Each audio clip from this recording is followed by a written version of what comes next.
Do you believe you're a good person? Calm, kind, incapable of hurting anyone? Maybe you're even proud of your empathy, how patient you are, how you avoid conflict. But what if I told you that this image of kindness might be a dangerous illusion? There's a side of you that you avoid, a part that's raw, impulsive, angry, envious, maybe even cruel. It's buried deep inside. Carl Jung called this the shadow. And it's not just a metaphor, it's real. And the more you pretend it doesn't exist, the more it controls you. Have you ever snapped at someone over something small, thought something cruel, then instantly felt guilty, sabotaged your own success, felt resentment or jealousy and didn't understand why? That wasn't just a bad day. That may have been your shadow, the part of you you've refused to see, acting on your behalf. Jung said, until you make the unconscious conscious, it will direct your life and you will call it fate. Let's go back, not to your teenage years, not to adulthood, all the way to childhood. As children, we're pure impulse. We laugh loudly, scream when angry, cry when sad. We're unfiltered, raw, alive. But over time,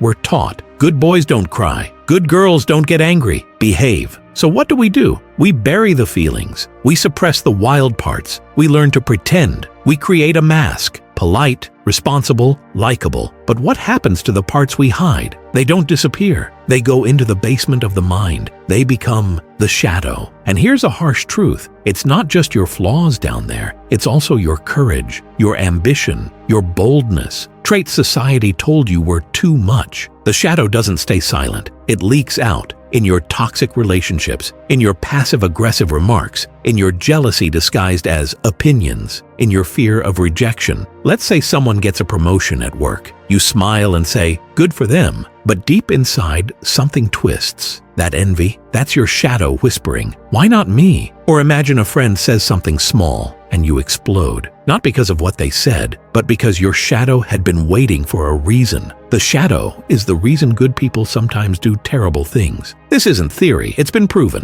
In 1971, psychologist Philip Zimbardo conducted the Stanford prison experiment. College students were split into guards and prisoners. Within 6 days, the guards, smart, normal, kind young men, turned into abusers. They humiliated the prisoners, denied them sleep, made them beg. They weren't monsters, but the roles gave their shadows permission to emerge. Zimbardo called it the Lucifer Effect, how good people become evil when the mask is removed. The shadow doesn't shout, it whispers. Watch for these signs. Overreactions to small things, harsh inner voice that keeps you stuck, secret pleasure when others fail, constant self-sabotage. Have you ever almost succeeded in something great, a relationship, a project, and then ruined it with one bad decision? That wasn't clumsiness. That was your shadow, afraid of growth. Or maybe you always say you're a chill person, but deep down, your unexpressed anger is boiling, showing up in sarcasm, coldness, or even illness. We wear the mask of light, but what we ignore controls us. So, what can we do? The answer is not to kill the shadow, but to face it. Carl Jung called this process integration, not erasing your dark side, but acknowledging it, understanding it, working with it, not for it. Here's how. 1. Shadow journaling.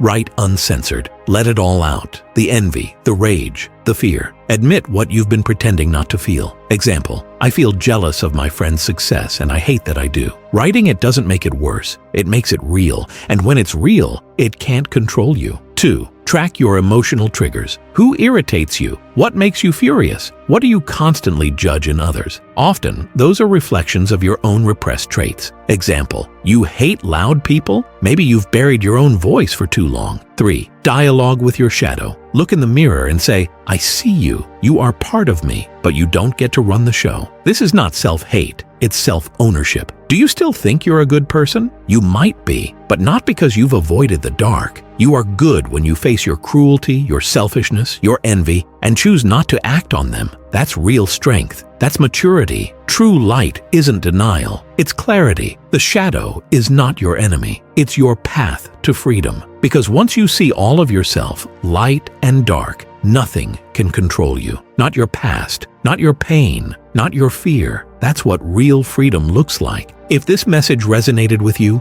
don't run from it. Comment below. What part of your shadow scares you the most? And remember, the more you bring it into the light, the less power it has over you. See you in the next video. Stay aware. Stay human.